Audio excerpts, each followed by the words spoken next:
A continuación, y para terminar esta sesión, vamos a revisar los aspectos jurídicos de las dispraxis, es decir, del error médico, y esta parte la va a exponer el maestro Agustín Herrera Fragoso, vicepresidente de la Academia Nacional Mexicana de Bioética. Él es licenciado y maestro en Derecho, con especialidad en Derechos Humanos por la Universidad Complutense de Madrid. Realizó el doctorado en Bioética y Biojurídica de la Cátedra UNESCO de Madrid también.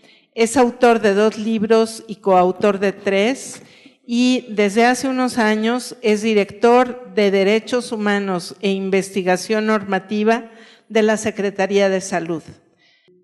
Vamos a empezar una situación primero muy importante, que es un derecho, ¿verdad? Y los derechos pues son facultades de hacer o de impedir que se le reconozca al hombre para que pueda realizar su programa existencial. Esas facultades le permiten hacer uso de la razón para pensar, concebir ideas y proyectos. Requieren libertad para tomar decisiones y elegir entre las opciones que le presente la vida en el transcurso de su realización personal. Quienes no tienen esa capacidad, se necesita el auxilio de otras personas, de la ley y de la ética, ¿verdad? Y estos derechos brotan de las mismas profundidades de la vida.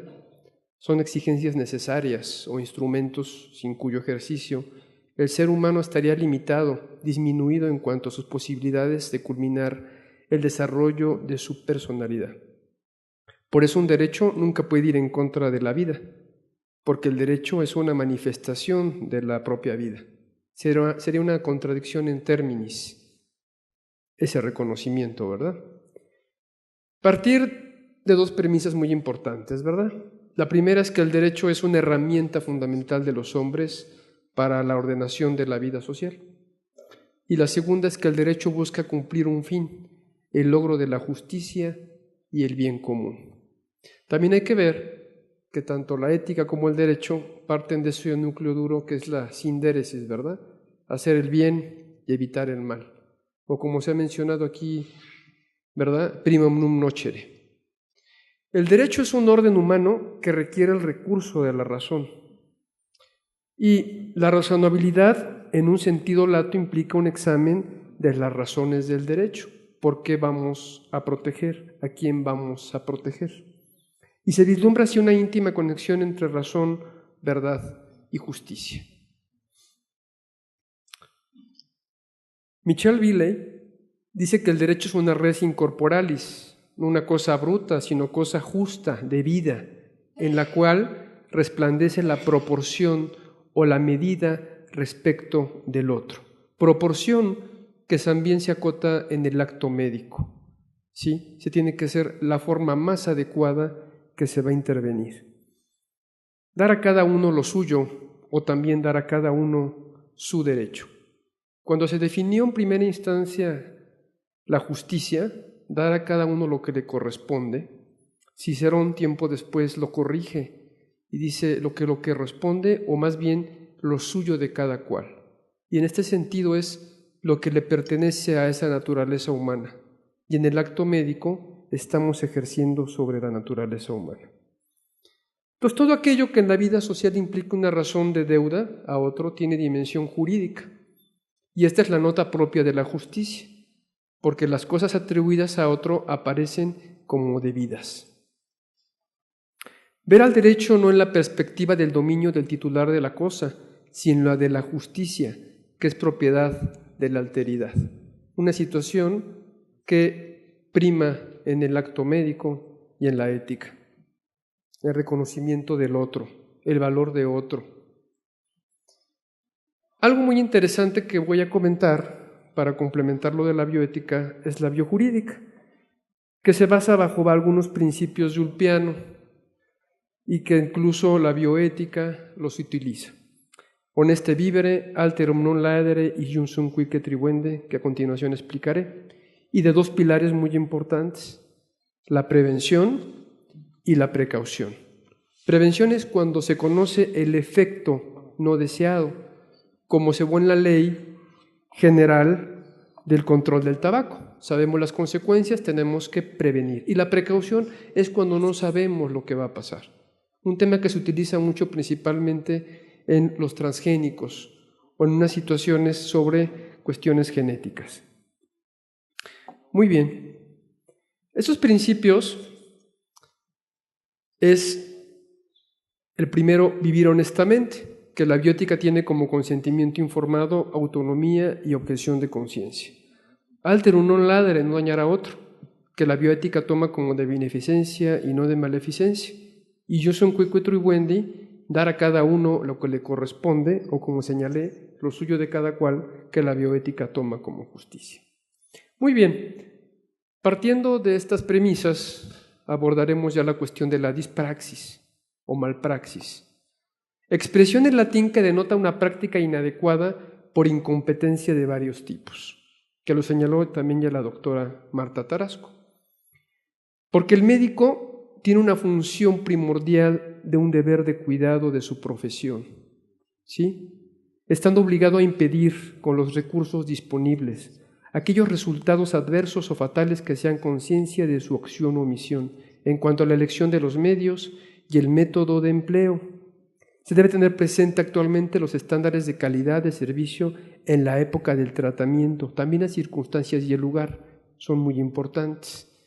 Entonces, en esa dispraxis que existe, que consiste en las enfermedades originadas por el médico, que residen en el daño inferido al paciente por el tratamiento médico, que se trata de consecuencias malignas, dimanantes de acciones médicas que por otra parte y en aspectos distintos tratan de beneficiar al enfermo. La definición de Harrison, que denomina iatrogénico o iatrogénico, al efecto indeseable que puede evitar si el médico es más cuidadoso y prudente y tiene mayores conocimientos, que incluso en algunas ocasiones se hace hasta verbal. Y esto por eso hubo una reforma hace 2 años de que la atención médica se tiene que dar en la lengua materna. Esa es una situación cultural también por muchos grupos que no hablan la lengua del castellano, ¿verdad? No se trata de un daño deliberado. Existen primordialmente 3 aspectos de la actividad del médico como originadores del deterioro del estado de salud del paciente, a saber, los medicamentos o fármacos prescritos que pueden ser contraindicados y por tanto afectar la salud del paciente, la actividad quirúrgica y la utilización inadecuada de material de curación o instrumental médico, el menosprecio de la información proporcionada por el paciente. La culpa en el campo de la ciencia o de la práctica médica engloba o comprende las siguientes manifestaciones, empezando principalmente por el error. ¿Sí? Error por insuficiencia de conocimientos, error por ignorancia, y tiene lugar cuando el médico emite un diagnóstico equívoco respecto de una enfermedad con síntomas patognomónicos, provocado por el desconocimiento de elementos que debía saber. Error por negligencia en el diagnóstico. Se debe utilizar todos los medios que dispongan para verificar la exactitud de su diagnóstico. También error por complejidad del cuadro clínico. Asimismo, el estado actual de la medicina no permite una certeza absoluta en lo que respecta al pronóstico de todos los padecimientos humanos, ¿verdad? La impericia.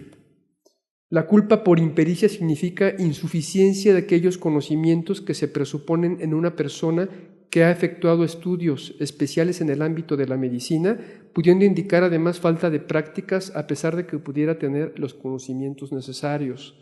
Por ejemplo, dejar de practicar un examen indispensable, no realizar un diagnóstico o hacerlo equivocadamente, no aplicar un tratamiento o indicar uno que no es el adecuado. La imprudencia es no obrar con la debida prevención que la ciencia médica hace aconsejable para evitar el riesgo a que puede llevar el acto médico ejecutado sin mayor reflexión. Son acciones en que se aprecia un afrontamiento de riesgos, una temeridad o ligereza.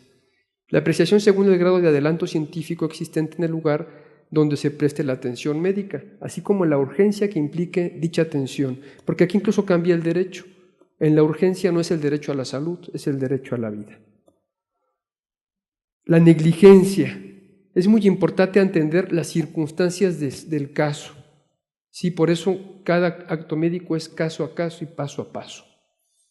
Consiste en el incumplimiento de un deber, en una falta de prevención y o precaución una omisión de la atención y de la diligencia debida.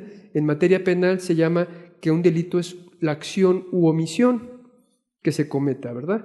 Es el desprecio del cuidado lo que particulariza la negligencia, a diferencia de la imprudencia, cuya nota característica es la falta de previsión. Son actos típicos de la negligencia los oblitos u olvidos quirúrgicos, la falta de exámenes, la falta de diagnóstico, la falta de tratamiento adecuado, el abandono del paciente, entre otros. Y luego surge la reparación del daño, porque en derecho pues es materia penal, civil, administrativa, pero ahora con la reforma en derechos humanos es todavía más amplia. Y será efectiva cuando tenga por finalidad promover la justicia y remediar los perjuicios ocasionados por la acción o omisión atribuible, y deberá ser proporcional a las circunstancias específicas de cada caso y contemplar los rubros de restitución, indemnización, rehabilitación, satisfacción y garantía de no repetición que se establece. Principalmente restitución es dar el statu quo que se encontraba antes, mas sin embargo, en nuestro caso, restituir es casi imposible. Más nada es una compensación cuando se ha causado el daño. Hay daños materiales, pérdidas de ingresos, incluido el lucro cesante en la indemnización y otros elementos que no voy a tocar por cuestiones del tiempo. Pero la rehabilitación es la más importante en nuestra situación, porque es una situación que se tiene que reparar la atención médica y psicológica a la víctima por el sufrimiento, por el daño que se causó. Caso que tenemos ya varias sentencias de la Corte Interamericana donde señalan realmente hasta dónde tenemos que llegar. El principio de satisfacción, se tiene que satisfacer el daño que se ha causado, disculpas públicas, conmemoraciones, homenajes, sanciones judiciales, administraciones, implementación de medidas eficaces para las consecuencias que no se vuelvan a repetir, que es parte de la situación de la garantía de no repetición. Sí, el propósito de las medidas de no repetición es garantizar el pleno ejercicio de los derechos y libertades reconocidas a las personas y prevenir sucesos violatorios de derechos humanos. Y son diferentes a implementar. Puedo comentar también que para este caso, en las cuestiones generales, está establecido en el artículo 5 constitucional. La Ley General de Salud lo maneja en el artículo 50, 51, bis 1, 2 y 3 y el 100. También la Ley Reglamentaria del artículo 5 constitucional relativo al ejercicio de las profesiones en el DF. Excavar dentro de ti, dentro está la fuente del bien que puedes siempre brotar de nuevo, mientras excaves. Marco Aurelio. Muchas gracias.